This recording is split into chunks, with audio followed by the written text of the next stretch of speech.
Hello, I welcome you all once again to my channel Explore Education. I am Dr. Rashmi Singh, Assistant Professor, Department of Education, SS Khanna Girls Degree College, University of Allahabad. And this time, nowadays, we are discussing over various issues of educational planning.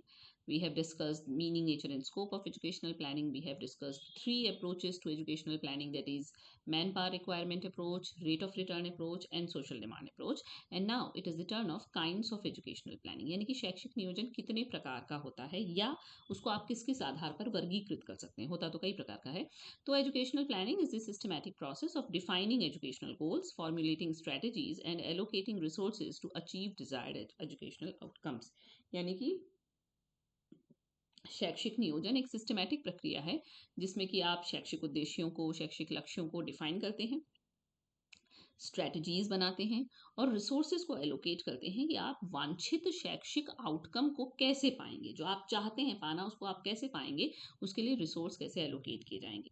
It is essential to categorize these planning types not merely by definition but by their temporal scope, कितना span ले रहा है वो, administrative level किस level पे planning हो रही है, एंड कंसेप्चुअल अप्रोच। तो यही तीन हम मेन आधार पढ़ेंगे शैक्षिक नियोजन के।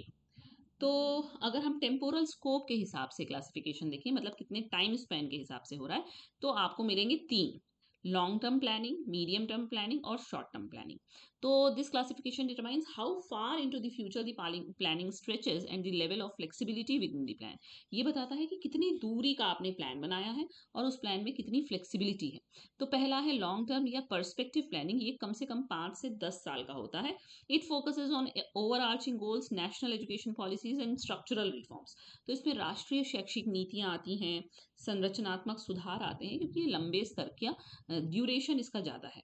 और अगर हम इसका विश्लेषण करें तो इसमें अनसर्टेनिटी है, भाई हमने 10 साल बाद की प्लानिंग कर ली और 10 साल बाद हमें हमें खुद भी आइडिया नहीं कि 10 साल बाद, भाई कोविड नहीं आया था तो किसी ने सोचा था कि हम इतना ऑनलाइन दुनिया में से जुड़ जाएंगे, नहीं सोचा था। तो इसलिए इसमें फ्लेक्सिबिलिटी की रिक्वायरमेंट होती है और सिनेरियो बेस्ड फोरकास्टिंग आपको करनी पड़ती है। मीडियम टर्म प्लानिंग या टैक्टिकल प्लानिंग का स्पैन जो है वो 3 से 5 साल का है। It bridges the gap between long term vision and annual operations, मतलब ये एनुअल ऑपरेशन और लॉन्ग टर्म प्लानिंग के बीच की प्लानिंग है, उसके गैप को कम करती है। इट इन्वॉल्व्स प्रोग्राम इम्प्लीमेंटेशन, कोई प्रोग्राम आपको इम्प्लीमेंट करना है उसकी planning, resource allocation and curricular reforms इसके अंतर्गत आते हैं। और शॉर्ट टर्म प्लानिंग, जिसको ऑपरेशनल प्लानिंग भी कहते हैं, इसका स्तर एक, इसका जो ड्यूरेशन है वो 1 साल या उससे कम होता है और focuses on day to day operations, रोज की संक्रियाओं की प्लानिंग, बजट का एग्जीक्यूशन करना, स्टाफ को क्या असाइनमेंट देना है, क्लासरूम लेवल की लॉजिस्टिक्स इसके अंतर्गत आती है।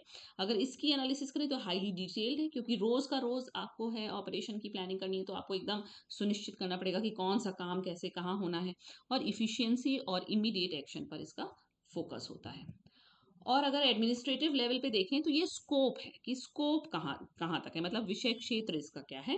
तो अगर मैक्रो प्लानिंग की बात करें तो परफॉर्म्ड एट नेशनल और स्टेट लेवल पे, मैक्रो मतलब बड़े स्तर का नियोजन है, तो ये राष्ट्रीय और राज्य के स्तर पे होता है। It addresses system wide issues like policy development, funding and national curriculum frameworks. इसमें ये इफेक्टिवनेस पे फोकस करता है। ब्रॉड डेमोग्राफिक प्रोजेक्शंस देखने पड़ते हैं, मतलब किस जगह है, कैसा होगा, वहाँ की धरती कैसी है, वातावरण कैसा है, उस हिसाब से प्लानिंग करनी होती है। और इक्विटी अक्रॉस रीजन्स, और कोशिश की जाती है कि हम क्षेत्रों के तहत समता स्थापित कर सकें। मीजो प्लानिंग जो है वो माइक्रो और मैक्रो के बीच की है।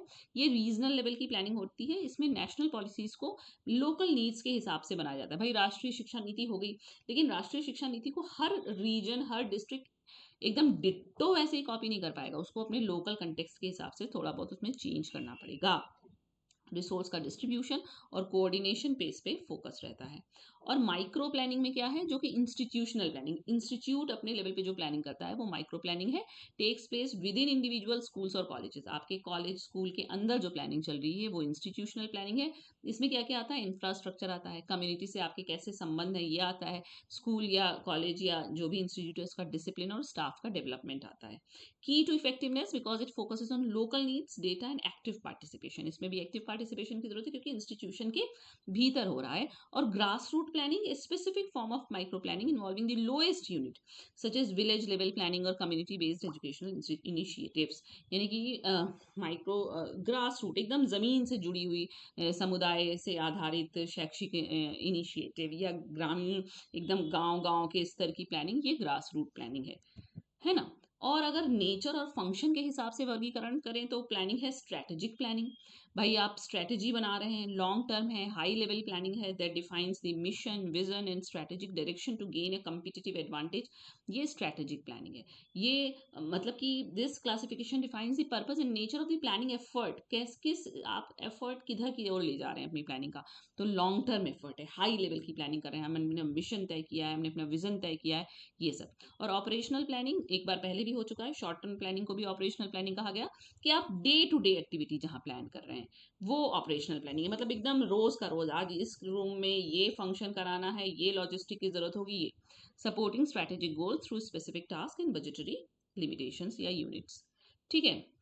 और कंटिजेंसी प्लानिंग, हर काम के लिए आपको प्लान बी प्रिपेयर करना पड़ता है कि कोई अनएक्सपेक्टेड क्राइसिस आ गया, कोई नेचुरल डिजास्टर आ गया, पेंडेमिक आ गया, तो आप कैसे उसको वर्कआउट करेंगे। और institutional development planning, a comprehensive plan for the holistic development of a specific school और college, often covering academic infrastructure and staff development. Institutional development में क्या क्या आएगा, आपके शैक्षणिक स्तर का, आधारभूत संरचना के स्तर का और स्टाफ के डेवलपमेंट की प्लानिंग इसके अंतर्गत आएगी।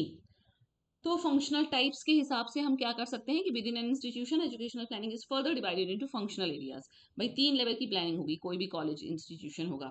एडमिनिस्ट्रेटिव प्लानिंग, जिसमें रिस्पॉन्सिबिलिटीज डिस्ट्रीब्यूट की जाएंगी, स्ट्रक्चरल ऑर्गेनाइजेशन और बजट डिस्कस होगा। एकेडमिक या करिकुलम प्लानिंग, कौन क्या पढ़ाएगा, ट्रांजेक्शन ऑफ द सिलेबस कैसे पढ़ाएगा, इवेल्युएशन किस तरीके से किया जाएगा, रेमेडी कैसे दी जाएगी। को करिकुलर प्लानिंग, यानी कि स्टूडेंट वेलफेयर के कौन कौन से काम होंगे, स्पोर्ट्स में कब कब कौन कौन सी एक्टिविटी कराई जाएगी, कौन सी कल्चरल एक्टिविटी होगी। और इंस्ट्रक्शनल प्लानिंग, यानी कि रोज का डेली या वीकली प्लान टीचर्स बनाएंगे, उसको एग्जीक्यूट करेंगे, उस पर स्टिक रहेंगे। ये सब एक इंस्टीट्यूशन के अंदर होने वाली एजुकेशनल प्लानिंग को आप इतने भागों में बांट सकते हैं, एडमिनिस्ट्रेटिव, एकेडमिक, को करिकुलर और इंस्ट्रक्शनल। ओके।